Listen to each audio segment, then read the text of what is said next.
Hello guys, അപ്പം ഇന്ന് നമുക്ക് ഒരാവശ്യത്തിന് വേണ്ടി കാർ എടുത്ത് പുറത്തിട്ടായിരുന്നേ. അപ്പം അമ്മ പറഞ്ഞു നമുക്കെങ്കിൽ ജസ്റ്റ് ഡ്രൈവ് പോവാം, അപ്പോൾ വായെന്ന് പറഞ്ഞു. അപ്പം ഞാനും അത് കേൾക്കണ താമസം ഞങ്ങൾ ഉടനെ വണ്ടി കയറിയിട്ട് പിന്നെ നിങ്ങൾ കാണുന്ന കാത്തിൻ്റെ പട്ടിശയാണ് ഗൈസ് മുടി വെച്ചിട്ടുള്ളത്. പിന്നെ നമ്മൾ അകത്ത് ഡ്രൈവിങ്ങിലാണേ. എന്നിട്ട് നമ്മൾ പോവുകയാണ്, ജസ്റ്റ് ഡ്രൈവേ ഉള്ളൂ കേട്ടോ. എന്നിട്ട് നമ്മൾ അവിടെ തിരിച്ച് നമ്മൾ നേരെ പോവുകയാണ് വീട്ടിലേക്ക്. ഇത് കാണുന്നതാണ് നമ്മുടെ കുന്നത്തുപാലം ആൻഡ് കല്ലടയാറ്. ഇന്ന് നമ്മൾ പിറ്റേ ദിവസം എനിക്ക് വയലിംഗ് ക്ലാസ് ഉണ്ടായിരുന്നു കേട്ടോ. അപ്പം അങ്ങോട്ട് സെറ്റോണം, മേക്കപ്പ് ഒന്നും ഇടില്ല, നമുക്ക് റെഡി ആവുന്നതേ ഉള്ളൂ. ഇപ്പം സമയം ഒരു 9:27 കേട്ടോ. 9:30 ക്ലാസ്. ഞാപ്പാടെ മൊത്തം സമയം കുറവാണ്. അങ്ങനെ ഞാൻ മാസ്ക് വെക്കേണ്ട കാരണം എന്താണെന്നറിയാമല്ലോ, ധൃതി പിടിച്ച് മാസ്ക് ഇടുന്നത്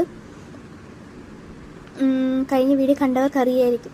അങ്ങനെ മാസ്ക് ഒക്കെ ഇട്ട് സെറ്റായി ഗൈസ്. എന്നിട്ട് അതാണ്ട് ഹെൽമെറ്റൊക്കെ തകർത്ത് വെച്ച് ചെരുപ്പ് നോക്കുകയാണ്. ചെരുപ്പ് എപ്പോഴാണ് ഗൈസ്, ഒരെണ്ണം കണ്ടാൽ മറ്റേത് കാണുന്നില്ല. ഇനി എന്ത് ചെയ്യുന്നറിയാതെ നമ്മൾ ചെരുപ്പൊക്കെ പിന്നെ കിട്ടി കേട്ടോ.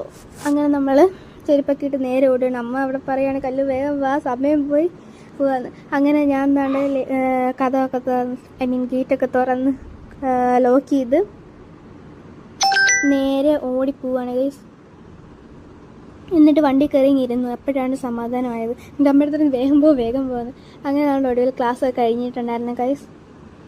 എന്നിട്ട് നമ്മൾ തിരിച്ച് വീട്ടിലോട്ട് വന്നേ. അപ്പോൾ നമ്മുടെ ചേരി അമ്പലത്തിൽ കല്യാണം ഗൈസ്. ഞാൻ വിചാരിച്ച് ആരും കാണത് ഒറ്റയ്ക്ക് പോയി സദ്യ കഴിച്ചല്ലോ. അമ്മ പറഞ്ഞ് വേണ്ട, അവിടെ ഉള്ള ചവിട്ടി ഓടിക്കും ആരും കണ്ടാന്ന് പറഞ്ഞത്. അപ്പം അമ്മ പറഞ്ഞ് എന്തായാലും ഇവിടെ അന്നല്ലേ എൻ്റെ വീട്ടിലൂടെ കയറിട്ട് അമ്മയുടെ വീട്ടിലൂടെ കയറിയിട്ട് വന്നിട്ടോ. അപ്പോൾ അവിടെ ഒക്കെ നോക്കിയിട്ട് ആരും കാണുന്നില്ല ഗൈസ്. അമ്മൂമ്മ കല്യാണത്തിനായിക്കുമായിരുന്നു, നേരത്തെ പറഞ്ഞ കാരണം അത് തന്നെ. എന്നിട്ട് അമ്മൂമ്മ അവിടെയൊക്കെ നിന്ന് കുറച്ച് നേരം സംസാരിച്ച് ചാറ്റ പോയി പറഞ്ഞ് നമ്മൾ നേരെ വീട്ടിലോട്ട് പോകണം. അപ്പം അമ്മ പറഞ്ഞു അയ്യോ മീൻ വാങ്ങിച്ചില്ല എന്ന് പറഞ്ഞിട്ടോ.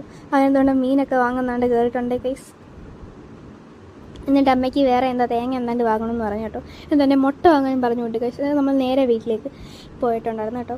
അങ്ങനെ നമുക്കിന്നൊരു സപ്താഹം ഉണ്ട് കേട്ടോ. അശ്വൻ അപ്പത്തേക്ക് അവിടെ കാർ എടുക്കാൻ വന്നിട്ടുണ്ടായിരുന്നേ. എന്നാൽ നമ്മൾ സപ്താഹത്തിന് ഫുഡ് കഴിക്കാനായിട്ട് പോവുകയാണ് ഗൈസ്. എന്നിട്ടാണ് അങ്ങോട്ട് ചെന്നപ്പോഴത്തേക്ക് നല്ല തിരക്കുണ്ട് കേട്ടോ. നല്ല ക്യൂ നിൽക്കുകയാണ്, അത്രയും ക്യൂ ഉണ്ട്. എന്താണ് നമുക്ക് സാമ്പാറും ചോറും വിഭവസമൃദ്ധമായ ഫുഡ് കിട്ടി. വായി തിരിയുന്നില്ല ഗൈസ്, ക്ഷമിക്കണം നിങ്ങൾ. നമ്മൾ നേരെ വീട്ടിലോട്ട് പോവുകയാണ്. അതിനിടയ്ക്ക് ഒരു ജ്യൂസൊക്കെ വാങ്ങിച്ച് കുടിച്ചിരുന്നു. വീഡിയോക്ക് പറ്റിയില്ല.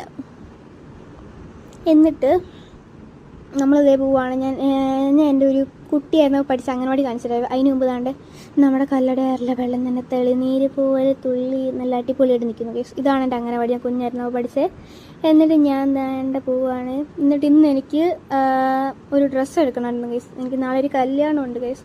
അപ്പം അതിനൊരു ഡ്രസ്സ് എടുക്കാൻ വന്നതാണ് കേട്ടോ കടയിൽ. അമ്മ കൊണ്ട് എന്തൊക്കെയോ പറഞ്ഞിങ്ങനെ ഇരിക്കുവാണ്. അങ്ങനെ ഞാൻ ഡ്രസ്സ് എടുക്കാൻ കടയിൽ വന്നിട്ടുണ്ട് ഗൈസ്.